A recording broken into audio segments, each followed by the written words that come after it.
Welcome to Redtastic. Story 1. I, 23 female, have been living at home with my mom, 45 female, and my older brother, 26 male, since I finished school. I started working right after graduation, and even though my salary isn't that high, I've been giving my mom almost all of my paycheck to help with household expenses. My mom told me she was having a really hard time paying the bills, and I felt like it was the right thing to do to support the family, especially since my brother doesn't have a job and doesn't seem interested in getting one. My brother has been living at home rent-free and pretty much just sits around playing video games all day. I've asked my mom why he doesn't help out more, and she always brushes it off, saying he's finding himself and that it's been tough for him since he didn't finish college and doesn't have a direction in life. Recently, I found out that my mom hasn't been using the money for bills at all. Instead, she's been saving it up to send my brother on a vacation to Greece because it's apparently been his dream to go there for years. I found out when I overheard her on the phone with my aunt, talking about how she almost has enough saved up to pay for the trip. When I confronted her, she admitted it and said she wanted to do something special for my brother to help him get motivated and find some inspiration in life. She said I should understand because family sacrifices for each other, and this trip could be life-changing for him. I was furious. I've been giving up so much of my own income, barely saving anything for myself, and even skipping out on things I wanted to do because I thought we were struggling financially. Meanwhile, my mom has been secretly putting the money aside to reward my brother for doing absolutely nothing. I told her that if this is how things are, then I might as well move out and use my money for myself. She started crying, saying I was being selfish and that my brother needs this more than I do. Now my brother is also pissed at me, saying I'm ruining his chance at finally having something good in his life. Am I an a-hole for wanting to move out after finding out what my mom's been doing with my paycheck? Update. I talked to my mom and brother again and said point blank that what they were doing was unfair to me. I told them how hurt I was that my hard-earned money was being used this way without my consent. My mom just kept repeating that my brother needed this more than I did. And my brother said I was overreacting and being selfish. I knew they weren't going to see things from my perspective, no matter how much I tried to reason with them. After a lot of thought, I decided that I couldn't keep living like this. I found a place I can afford on my own, and I've already started packing. I'm moving out next week. It wasn't an easy decision, but I realized that I need to prioritize my own well-being and future. My mom and brother are upset, but I can't keep sacrificing my happiness and financial stability for people who don't appreciate it. I hope this is the right decision for me. You're not the a-hole OP, and you made the right decision for yourself.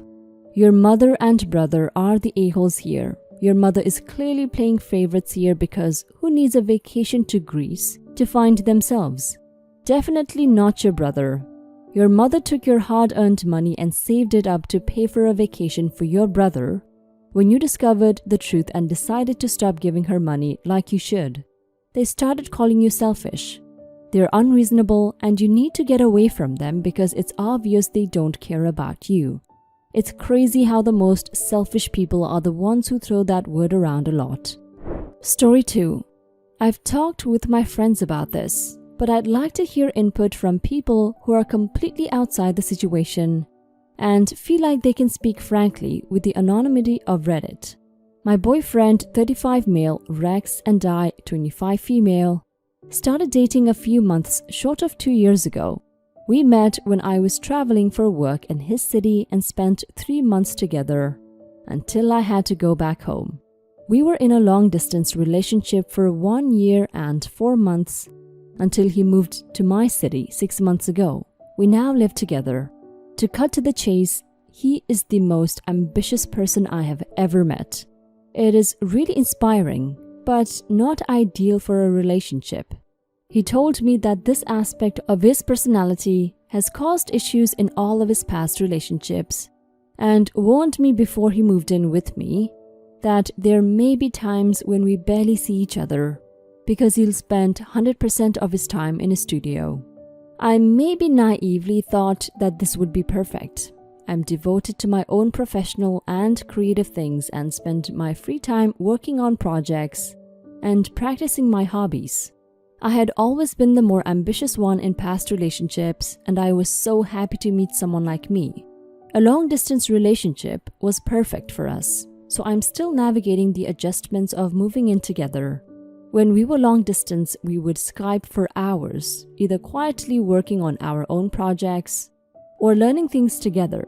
I taught him a second language, he taught me an instrument, and we would read together.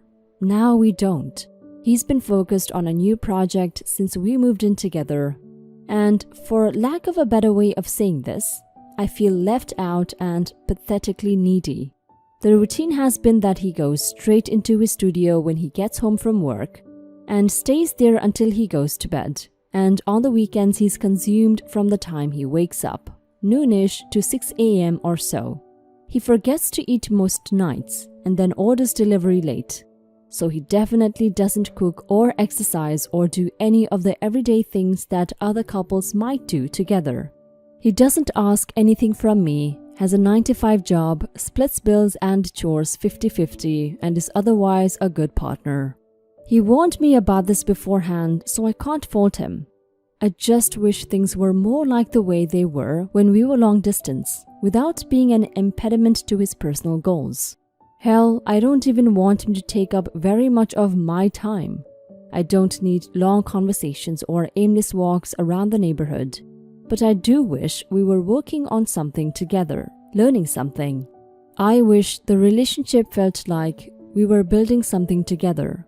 We talked about it today, and I'm processing the conversation. Rex said that when we were long distance, he felt a little less stable in the relationship, like he could lose me. Of course, in those circumstances, the quality of your conversations is the only way to really build the relationship. But now, he said he doesn't want to have to worry about me when he's alone in his studio. Fair enough. I told him that I would like our relationship to be symbiotic in the sense that we can learn from each other, teach each other, and grow together. He doesn't want to spend time pursuing something just for the sake of doing it together, because he sees it as unhealthy to base your pursuits on another person. I'm embarrassed to admit that because the nature of his project is collaborative, the idea of him working with another woman and inevitably makes me pretty jealous, although not necessarily for romantic or sexual reasons. It's also not about him using someone else for his projects. I could never expect him to use me if he didn't feel I was the right fit. He's worked with women in the past and has lots of friends who are women, and I've never felt jealous before now. And naturally the inverse is true. A guy friend recommended we read a book together and I practically died. I can foresee this situation making it easy for me to develop a crush on anyone who makes me feel intellectually or creatively valued.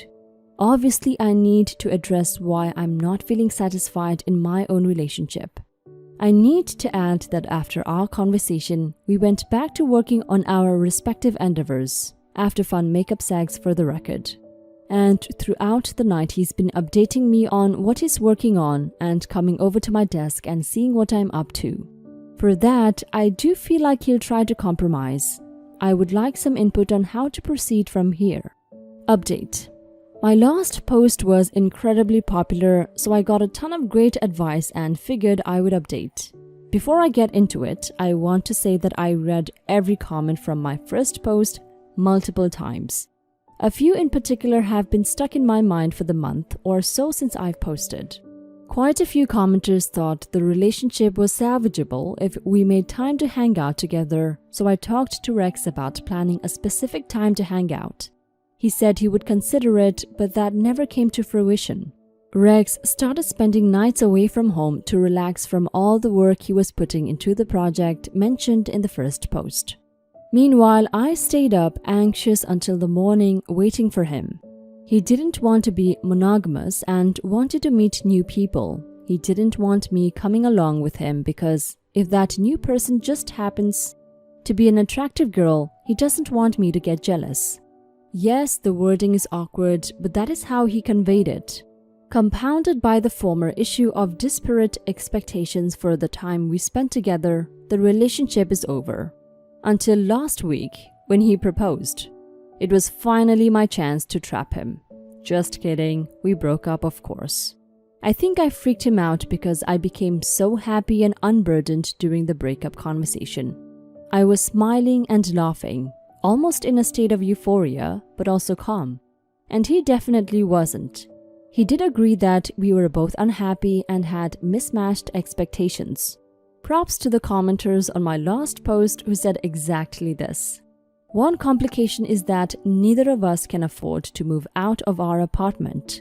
We live in an expensive area, and it's very much a cliche that couples stay together until the lease is up. And yes, we're still sleeping together. I haven't really come down from the initial post-breakup good feelings. There is nothing he could do to upset me because I have no expectations from him, and that feels amazing. In my last post, I mentioned that I felt I would fall for someone who gave me what I was missing from Rex. And now I'm distracted and slightly overwhelmed by all the possibilities. Rex is not doing as well. He seems tired, sad, and anxious. And he started doing all the things I wanted when we were dating. He actually invited me for the first time to go out to the bar with him. It was weird to be in the place he was always retreating to. He has stayed home with me, telling me how I'm the best, etc.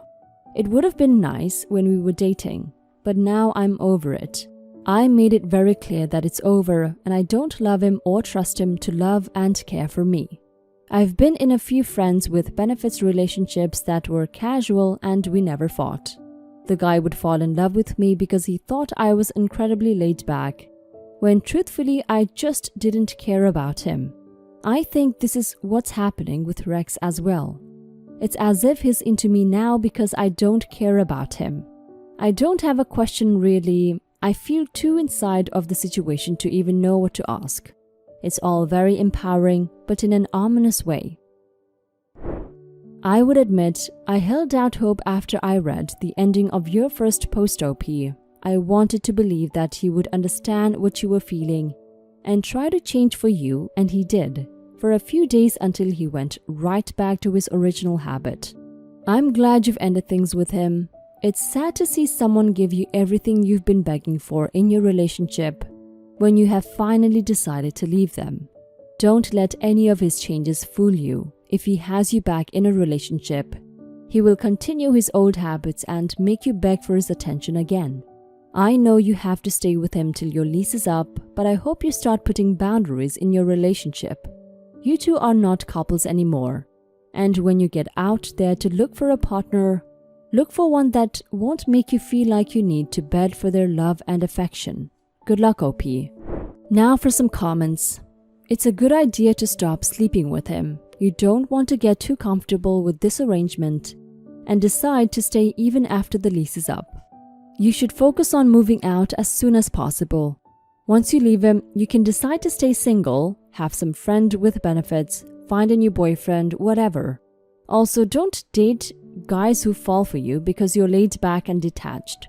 You want someone who genuinely likes you and wants to spend time with you. Something to add. There is a part of you that seems to be attracted to people who are emotionally unavailable. No judgment on that. It's very common. But there is a decent chance that the next significant other you find will repeat this pattern and cause you more pain. It might be worth looking at your own past wounds. Did you have a parent or sibling who was emotionally unavailable? Childhood friends?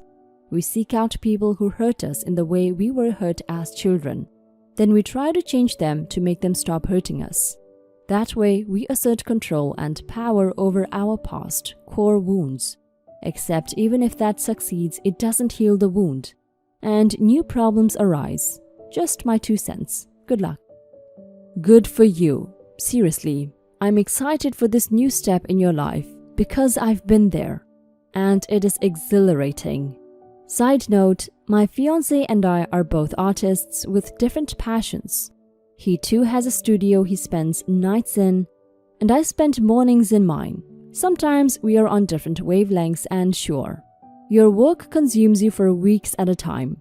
But one thing we've figured out over the past 6 years, and I know stands strong with both of us, we come first. Our work comes second. We both are in love with our hobbies, but we're in love with each other more, and nothing can trump that. So people like this are out there, and you're bound to find someone who wants nothing more than to make you feel like the most important aspect of their being.